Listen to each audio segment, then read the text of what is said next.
date was March 14th, 1962, and the Arctic morning stretched before the small Soviet border outpost with an almost hypnotic stillness. Overcast skies hung heavy above the frozen tundra, and gusts of wind tore across the snow-laden landscape, pushing temperatures to nearly minus 30 degrees Celsius.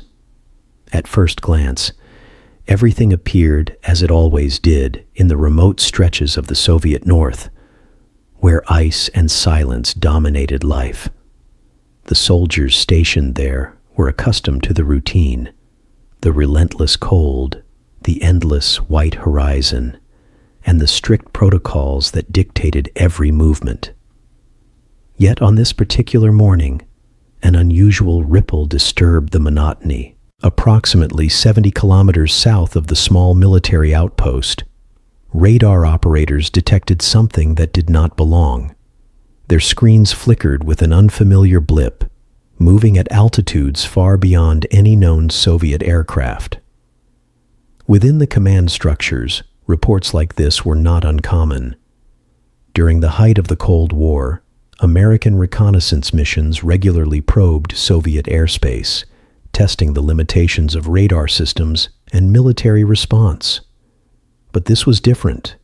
This was precise, deliberate, and deeply unsettling. The air carried a tension that only those who have stared at blinking radar screens in silence can understand. No one could have predicted the events that would soon unfold.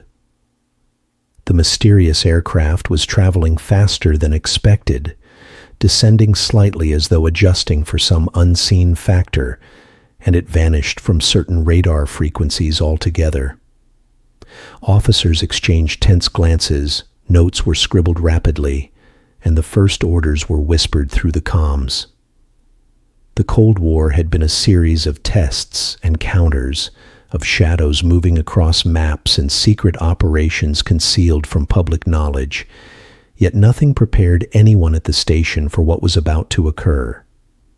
A single aircraft would set in motion a chain of events that would remain buried for decades, a story of survival, moral courage, and the human cost of war that no historian could fully anticipate. Far above the frozen landscape, a Lockheed U-2 reconnaissance plane cut through the clouded sky.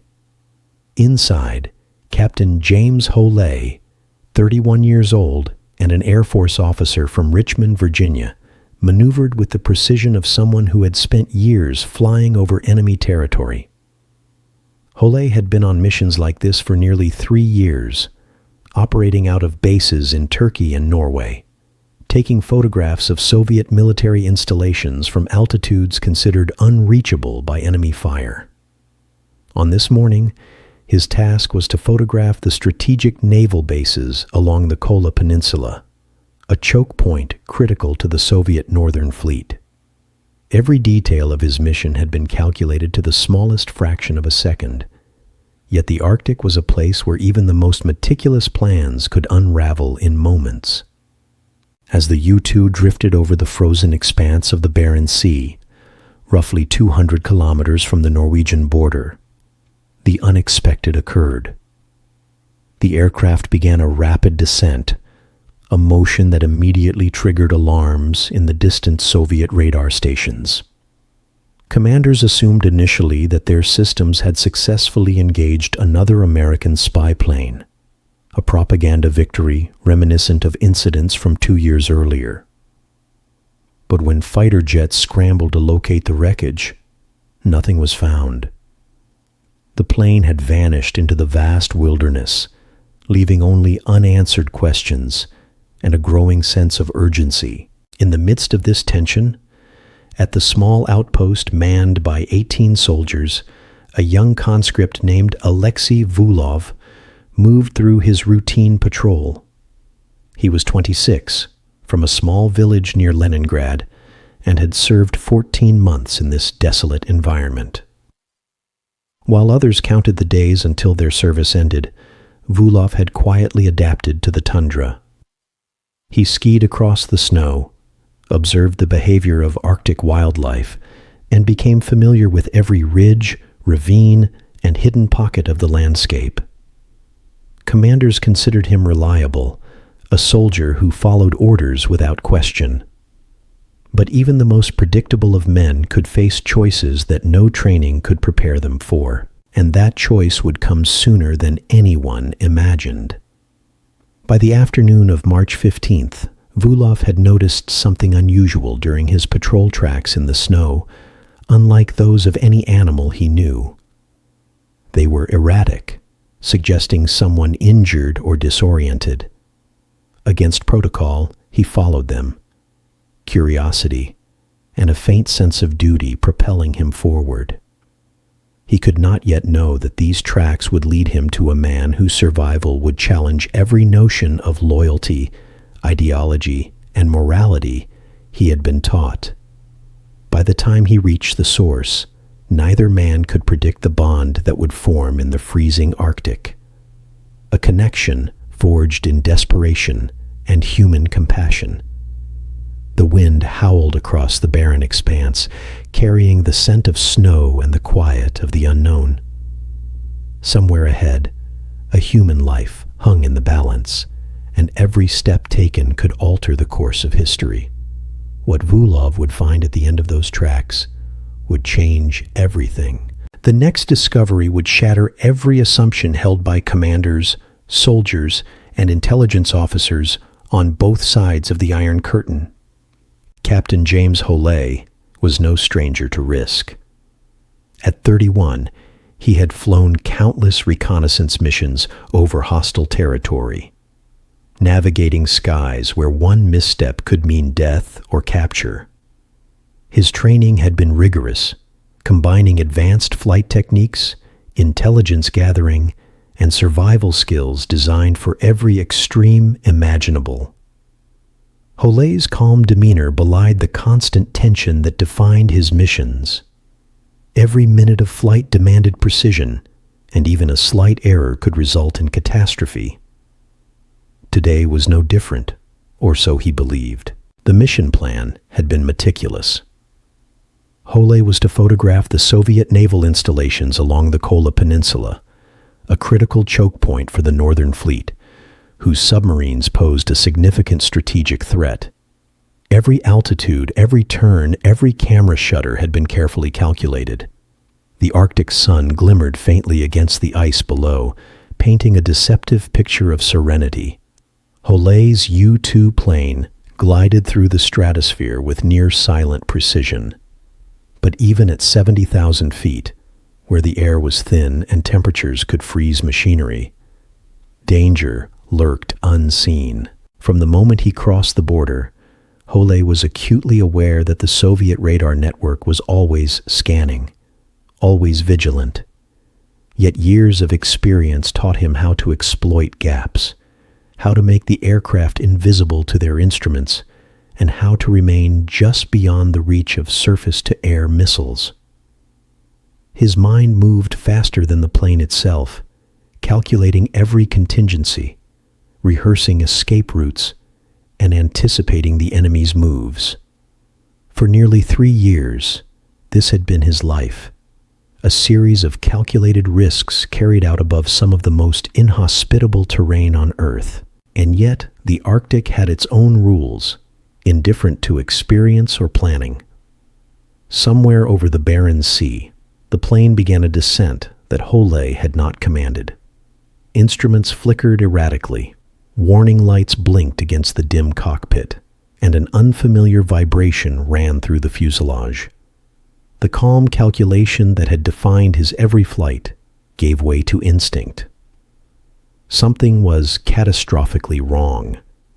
He attempted to stabilize the plane, to regain control, but the descent continued, unrelenting, as if the Arctic itself had conspired to take him down. Below, the frozen expanse of snow and ice stretched for hundreds of kilometers, unbroken except for occasional jagged ridges and frozen waterways. Holay's mind raced, calculating survival possibilities even as the plane hurtled toward the ice.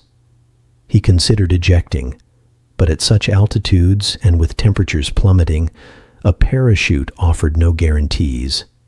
Every second stretched into an eternity as the landscape approached at terrifying speed. Back at the Soviet radar stations, technicians scrambled to understand what they were seeing. The blip on their screens, once so high and distant, began a rapid descent that defied expectation.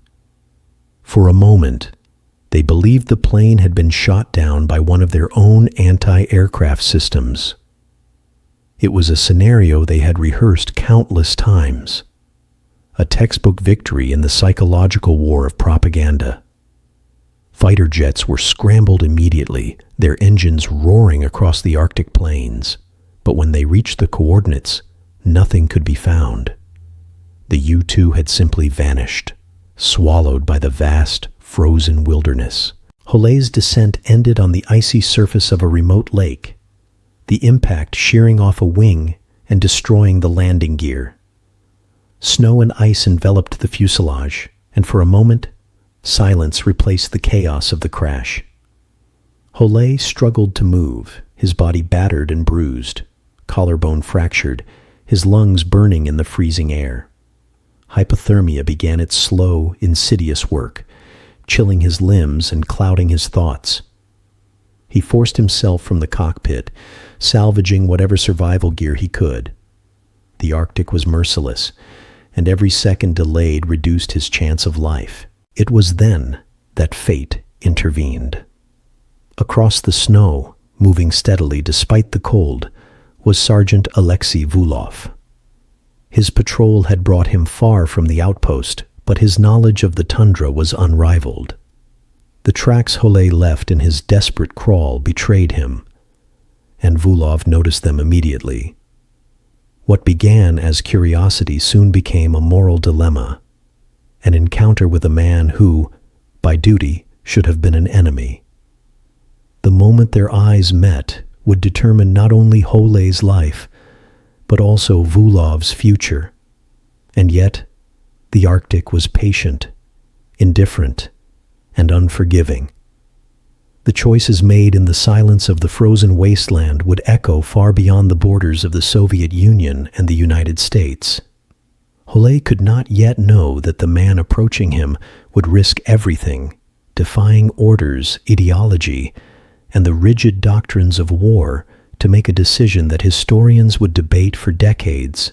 As Vulov drew closer, rifle in hand, Holay's vision blurred, and the bitter cold gnawed at his consciousness. Time seemed suspended between life and death, between duty and humanity. The first words were not spoken, for neither man yet trusted the other. Every heartbeat was a countdown, every gust of wind a reminder that the Arctic would not forgive hesitation. Would Vulov report the pilot to his superiors, ensuring Holay's capture and likely death, or would he act on impulse, on compassion, risking everything to save a man he did not know? The choice hung in the frigid air, suspended like the unseen dangers that surrounded them. And as the wind howled across the frozen lake, the answer remained uncertain. The fate of both men poised on the edge of a knife. Far across the frozen expanse, inside the steel confines of Station 19, the hum of machinery and the crackle of radios were the only sounds that broke the Arctic stillness. Officers leaned over radar screens, scrutinizing blips of light that danced across glass panels, their fingers tapping buttons in a rhythm born of habit and unease. What they were witnessing defied expectation. The aircraft, initially high above the clouds, was descending at a rate that should have been impossible, vanishing from certain frequencies while remaining on others. Tension coiled through the station like an electric current, a quiet anxiety that tightened with every heartbeat. Lieutenant Colonel Pavel Gishkov, the commanding officer, had spent years training for incidents like this, but nothing could have prepared him for the uncertainty of a disappearing U-2. His voice was calm, yet commanding as he barked orders, instructing radar operators to recalibrate equipment and dispatch reconnaissance jets. Technicians worked with precision, scanning sectors repeatedly, hoping to catch a glimpse of what might otherwise remain invisible. Each failed attempt heightened their frustration and fear. For the first time in many months, the Arctic felt truly alive with danger. The soldiers at the outpost understood the stakes. The Cold War was not fought with declarations and ceremonies, but through silent incursions, unmanned intelligence, and the quiet gathering of information that could shift the balance of power. Any American aircraft discovered in Soviet airspace was more than a violation. It was a threat, a challenge, a potential intelligence disaster. Yet as the minutes passed, the radar screens revealed only ambiguity. The U-2 had disappeared, leaving the station in a state of uncertainty. To the officers, this was unacceptable. Fighter jets were scrambled, their engines roaring across the snow-covered tundra, piercing the Arctic wind with raw power. Pilots followed calculated coordinates, scanning the landscape below for any sign of the missing plane. Yet when they reached the projected crash zone, nothing awaited them. The ice remained unbroken, the frozen lake unmarked by the devastation that had just occurred. The realization struck like a blow. The aircraft had vanished, leaving no immediate evidence of its fate. At the same time, Sergeant Alexi Vulov moved through the tundra, his senses sharpened by months of Arctic patrols. He noticed subtle anomalies in the snow, disturbed ice, broken twigs, footprints not belonging to any animal known to the region. Vulov had learned to read the wilderness as a map of hidden dangers and opportunities, yet what he followed now was unlike anything he had encountered. The tracks led him deeper into isolation, a path that contradicted every protocol drilled into him by military training. He was alone, yet every step was guided by intuition, the quiet awareness that survival often depended on recognizing patterns that others ignored. Inside the command center, tension mounted. Reports continued to filter in from reconnaissance units and radar posts. Technicians argued over anomalies, trying to determine if this was a system error, a mechanical failure, or a genuine foreign intrusion. Every hypothesis carried implications that could reverberate far beyond the Arctic. A missing U-2 meant not just a potential breach of security, but the possible loss of highly classified technology and intelligence. The thought weighed heavily on Gishkov, who knew that failure in these circumstances could bring scrutiny, reprimands, and consequences far beyond the immediate mission. Meanwhile, as the Arctic wind howled outside, the vanishing U-2 became more than a technical mystery.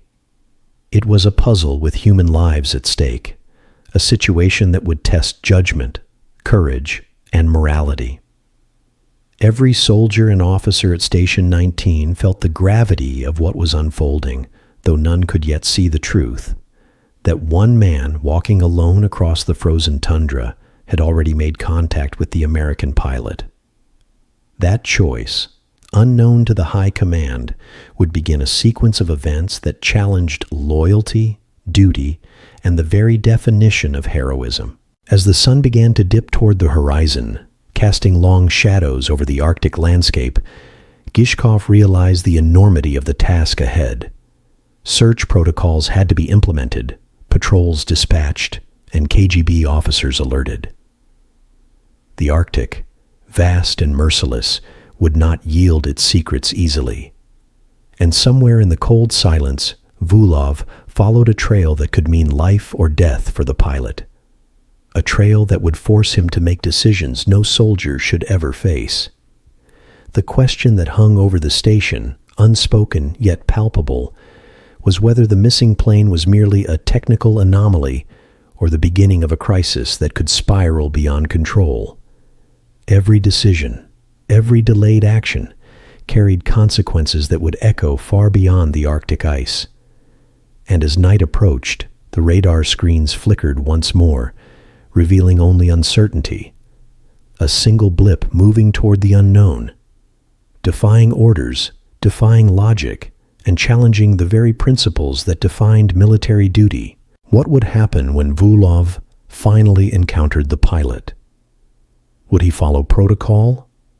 Or would he risk everything for an act of unimaginable compassion? The answer remained buried in the snow, waiting to be revealed. The Arctic morning was silent except for the faint groan of ice under the weight of its own mass. On the frozen lake, Captain James Holay lay sprawled beside the wreckage of his U-2, his flight suit crusted with frost, his body battered from the violent impact. The left wing had sheared clean from the fuselage, the landing gear mangled beyond repair, and the cockpit instruments shattered by the force of the crash. Each breath sent icy needles through his lungs. Each movement amplified the sharp pain radiating from his fractured collarbone and bruised ribs. Yet instinct, honed through years of training, compelled him to act. Survival depended on immediate decisions, and the Arctic would not wait for hesitation. Holay struggled to his feet, salvaging what gear he could from the cockpit. The emergency pack contained minimal supplies, designed only for temporary survival, yet it was all he had. His mind raced, calculating distance, orientation, and the urgency of movement. Hypothermia had begun its silent assault, dulling sensations and clouding judgment. But the training drilled into him remained sharp enough to keep panic at bay. Each step was a battle, the icy surface threatening to betray him with a sudden slip or hidden crack beneath the snow.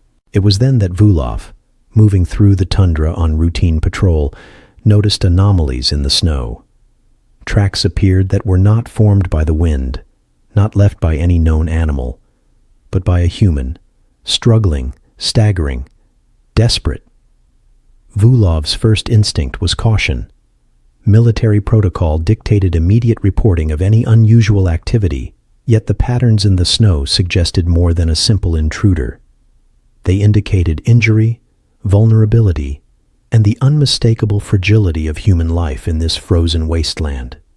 With measured steps, Vulov followed the trail, senses alert to every sound, every shadow, every hint of danger. For hours, Vulov trailed the marks, his boots crunching softly against the snow, the wind cutting across his face. Eventually, he came upon the source. Holay collapsed against a rock formation, barely conscious, his face pale, lips blue from the cold. His breathing was shallow, each inhale a struggle, and the frost-coated flight suit suggested the onset of severe hypothermia. Vulov raised his rifle instinctively, the weight of duty pressing against his conscience. He had trained for this scenario countless times, for moments when an enemy crossed paths with Soviet soldiers. Yet what he saw before him was not a threat in combat, but a man teetering between life and death, fragile and vulnerable. The choice Vulov faced was instantaneous and monumental. He could call for backup, report the discovery, and ensure that protocol was followed. The American would be captured, perhaps killed, and the act would be lauded as a victory of duty. Or he could act on instinct, act on a human impulse that defied ideology, training, and the rigid expectations of the military hierarchy. His rifle lowered, and for several minutes, the two men regarded each other silently. The Arctic wind howled around them, carrying the sharp bite of frost, yet time itself seemed suspended. Finally, Vulov made the decision that would define his life. He stepped forward, wrapped Holay in his thermal blanket, and began guiding him away from the obvious patrol routes, deeper into the tundra. The logic behind the choice remains a subject of debate among historians. Some speculate a moment of human compassion outweighed years of military conditioning. Others suggest Vulov's upbringing, shaped by the cruelty and arbitrary authority of the Soviet system, had cultivated a moral compass that prioritized life over orders. Whatever the reasoning, the act placed both men in immediate danger. Every step taken into the Arctic expanse could mean survival or death, for the frozen wilderness was as merciless as any soldier. As they moved, Holay struggled to communicate. Broken Russian mixed with hand gestures, the language barrier highlighting their dependence on trust rather than instruction. Each mile through the snow became a measure of endurance and a test of courage. Behind them, the Soviet search teams had already begun to mobilize, unaware that their target was not just out of reach, but being escorted through a labyrinth of wilderness by one of their own soldiers. The stakes were immediate and life-threatening.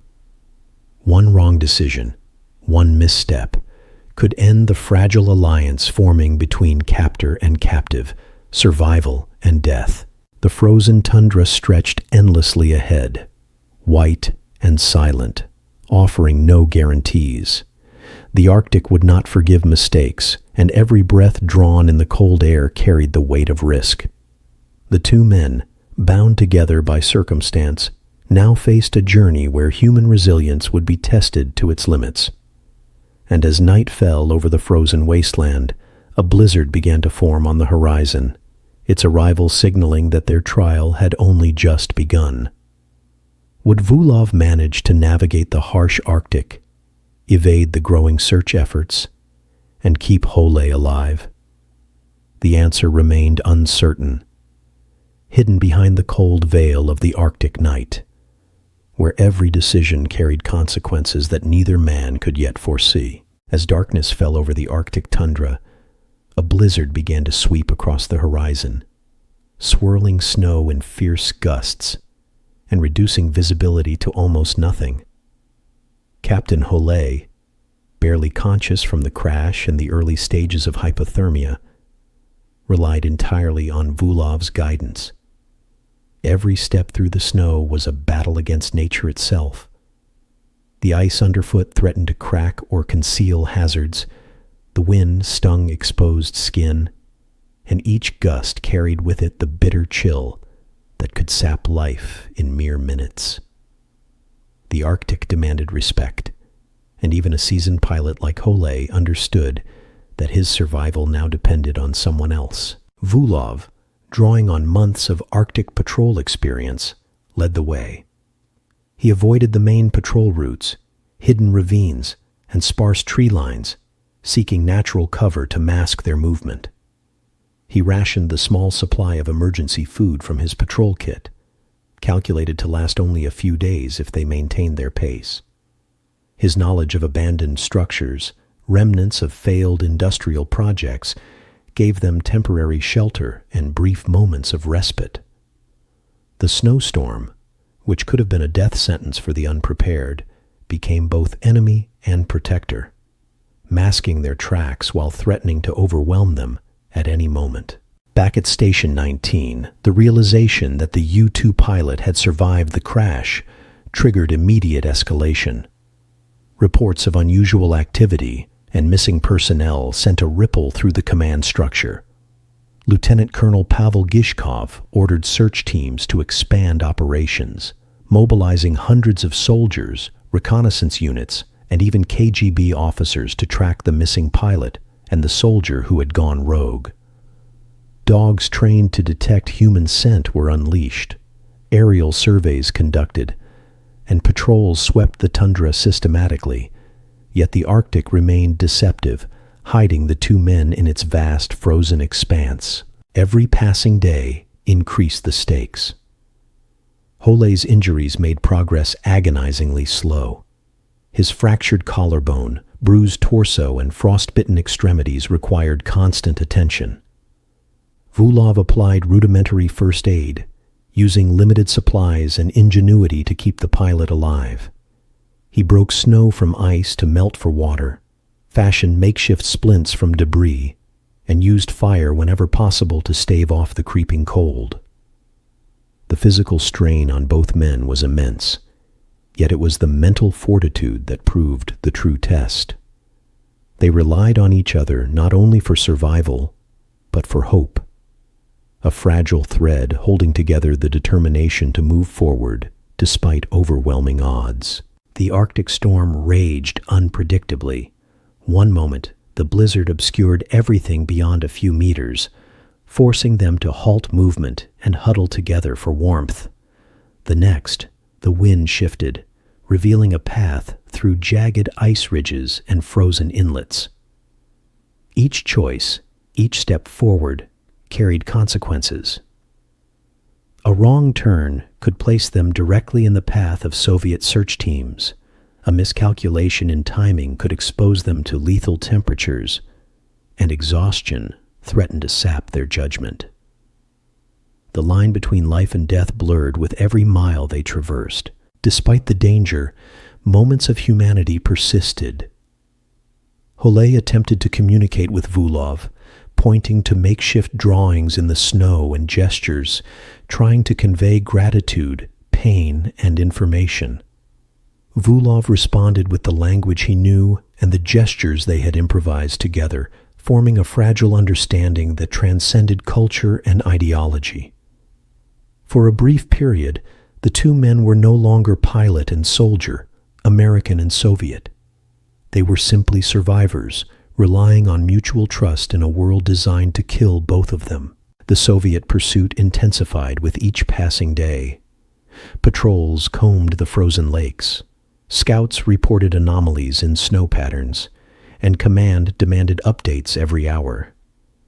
The Arctic, however, had its own rhythm, indifferent to orders, indifferent to allegiances. It gave and it took, with impartial cruelty. As the storm peaked, visibility dropped to mere meters. The two men found themselves caught in open terrain, with nothing for shelter but the unforgiving ice. Fire became their lifeline, yet supplies dwindled. The wind threatened to snuff out every flame, and the cold pressed in from all directions. It was during one such blizzard, on April 10th, that the true peril of their journey became evident. Exhausted, hungry, and freezing, they stumbled across the remnants of an old fishing boat half buried in ice. Its hull offered minimal protection, yet it was the only refuge within miles. Vulov worked to clear snow, scavenge wood, and start a small fire, but the storm's fury was relentless. For 2 days, they huddled together, flames flickering against the encroaching cold, the Arctic wind testing the limits of their endurance. Every moment was a fight, every breath a reminder that survival was far from guaranteed. And even as they endured the storm, the Soviet search continued relentlessly. Commanders at Station 19 knew only fragments: missing personnel, a downed aircraft, tracks lost in the snow. They could not anticipate that the rogue soldier and the pilot were hiding together, forming a bond that defied ideology, risking death and punishment alike. The question hung in the frozen air. Could they evade one of the largest search operations in Arctic history, survive the merciless blizzard, and continue moving toward freedom? Or would the Arctic claim them both before the world could even know their story? After the storm passed, Vulov and Holay emerged from the wrecked fishing boat, their bodies stiff and weakened. The Arctic had spared them, but survival now depended on strategy. They could not continue blindly. Patrols and search teams scoured the region, and every movement risked discovery. Vulov led Holay to an abandoned storage building, a relic from failed Soviet industrial projects, partially buried in a ravine. It was small, dark, and barely protected from the wind, but it offered temporary refuge. Inside, they tended to injuries as best as possible. Holay's collarbone ached with every breath, and frostbite had begun to claim his fingers and toes. Vulov rationed their minimal food supply, melting ice for water and starting small fires to keep warmth. Beyond survival, they needed a plan: how to reach Norway, avoid detection, and navigate hundreds of kilometers of treacherous terrain. The isolation was profound, yet in this bleak shelter, a fragile bond formed between the two men. Trust, necessity, and mutual dependence had replaced enmity.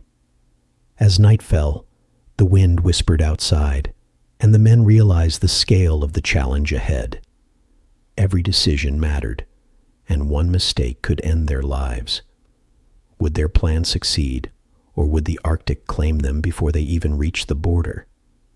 The answer remained uncertain, and the danger was far from over. With daylight breaking, Vulov and Holay left their makeshift shelter. Every step was calculated, slow, and deliberate, aimed at avoiding patrols and leaving minimal trace. The Arctic was unforgiving. Snowdrifts hid crevices, and hidden ice could collapse without warning. Vulov guided them toward a series of mountain passes leading west, their only viable route toward Norway.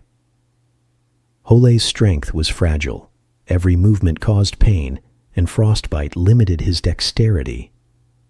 Vulov encouraged him, sharing warmth, adjusting clothing, and offering water when he could. The journey was a test of endurance and strategy, each hour increasing the likelihood of discovery by Soviet forces. Above them, clouds swirled, hinting at storms yet to come, threatening to erase tracks or trap them entirely. Despite the danger, moments of quiet human connection emerged. Holay showed Vulov a small photograph of his family. Vulov shared stories of his childhood and his father, who had been executed under Stalin's purges. In those stories, a fragile camaraderie grew, bridging decades of political and cultural divide. Yet the Arctic held no sentimentality. Every shadow could conceal patrols. Every gust of wind could erase the path forward. And with nightfall approaching, the men faced a choice: stop and risk exposure, or continue and risk exhaustion in the unforgiving cold. As the sun dipped below the horizon, casting long, ghostly shadows over the ice, a distant sound carried across the plains: howling dogs, the crunch of boots on snow. The Soviet search had narrowed their focus, and the hunters were closing in. The two men exchanged a glance, silent but filled with understanding. The next hours would determine life or death. Would they evade detection, or would their perilous journey end before it truly began? The Arctic held its secrets close, and the answer remained hidden in the dark. The Arctic night was a labyrinth of shadows and ice. Vulov and Holay moved cautiously, each sound magnified by the silence around them. Somewhere nearby, Soviet patrols combed the tundra, dogs straining against leashes, boots crunching in the snow, the occasional shout echoing across frozen valleys. Every step was a gamble. One misstep, one misread wind direction, and discovery was inevitable. Holay's injuries slowed them, forcing Vulov to improvise paths over treacherous ice and through hidden ravines. On several occasions, they barely avoided patrols, freezing in place as search parties passed mere meters away. The cold burned their exposed skin, and exhaustion gnawed at their minds. Hunger added to the strain, but neither man wavered in determination. Survival demanded vigilance, trust, and constant adaptation. During one close encounter, they ducked into the remains of an abandoned outpost, barely large enough to conceal them. Through a small window, they watched Soviet soldiers sweep the surrounding plains. Every second was drawn out, each heartbeat a reminder of the stakes. Eventually, the patrol moved on, leaving only silence and the oppressive cold. They exhaled slowly, knowing that the night could have ended differently. Yet even in these moments of terror, they began to read each other's cues, moving almost instinctively together. Trust had become survival. Each narrow escape strengthened the bond between them, yet it also reminded them of the Arctic's lethal indifference. One miscalculation could undo weeks of effort in an instant. As dawn approached, the wind shifted, carrying fresh snow that would soon erase their tracks. They pressed on, knowing the Soviet forces were relentless and the terrain unforgiving. With the Norwegian border still distant and the Arctic stretching endlessly ahead, the question remained. Would they survive another day, or would the frozen wilderness claim them before freedom could be reached? Vulov and Holay pressed onward through the Arctic expanse, the Norwegian border hundreds of kilometers away. Each day tested their endurance, strength, and willpower. Hunger and frostbite worsened, and Holay's injuries made every step agonizing. Yet the shared purpose of survival kept them moving. Vulov used his knowledge of the terrain to avoid patrol routes and locate natural shelter. They navigated frozen rivers, treacherous ice fields, and snowdrifts taller than men, every mile an achievement in itself. The Arctic was relentless, offering no mercy for mistakes. On multiple occasions, they narrowly avoided detection by search parties, their hearts racing as they hid in ravines or under snow-laden bushes. The psychological toll was immense. Cold, hunger, and constant vigilance sharpened every nerve.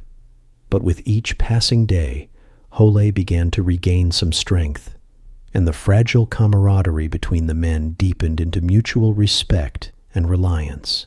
Despite their dire circumstances, they found moments of humanity, sharing memories, quietly laughing at small absurdities, and offering reassurance. They reminded themselves that survival was about more than mere endurance. It was about hope.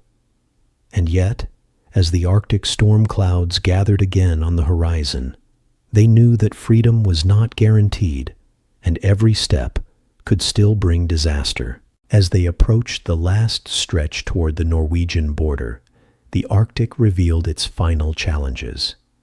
Deep snow, hidden crevices, and shifting ice threatened to halt their progress. Holay's movement slowed, exhaustion pulling him toward collapse, yet Vulov refused to let him falter. They rationed their remaining food, melted snow for water, and pressed forward, guided by instinct, compass, and the faint hope of freedom. Soviet patrols intensified. Dogs, searchlights, and scouts combed familiar routes, forcing them into riskier paths. One misstep could mean capture or death, but the duo's trust and shared experience allowed them to anticipate dangers and adapt. Every day was a battle, but the promise of crossing into Norway kept their spirits alive. Night after night, they traveled in near silence, conserving energy while avoiding exposure. The border, though still distant, appeared as a sliver of light in their imagination, a beacon that drove them onward, despite the Arctic's cruelty. In the final kilometers, Holay suggested surrender, reasoning that giving himself up might save Vulov from punishment. Vulov refused, understanding that any cooperation with Soviet authorities could mean execution for them both. The decision was made silently. They would continue together, whatever the cost. Every step was perilous, yet their determination overrode fear. The Arctic landscape grew more treacherous. Blizzards threatened to erase tracks, and exhaustion clouded judgment. Yet with each mile, the border drew closer, and the reality of survival became more tangible. They had survived storms, frostbite, hunger, and relentless pursuit, and now the final choice would determine whether their courage and compassion could overcome circumstance. Vulov and Holay's journey ultimately ended in tragedy. The Arctic claimed them before freedom could be reached, their bodies discovered huddled together beside a dying fire. Yet their story endured. Vulov's selfless acts, risking everything to save a supposed enemy, transcended ideology. Holay's resilience, humanity, and trust formed a bond that outlasted life itself. The incident remained classified for decades, a hidden story of courage, moral choice, and the human spirit against impossible odds. When revealed in the 1990s, it sparked debate. Was Vulov a traitor, a hero, or simply a man following conscience over orders? Historians, veterans, and families continue to remember their sacrifice as a testament to compassion, endurance, and moral courage, even in the harshest conditions of the Cold War. If you found this story of survival, moral courage, and human compassion gripping, don't forget to like, share, and subscribe to our channel for more incredible historical stories. Hit the notification bell to follow the journeys of ordinary individuals in extraordinary circumstances.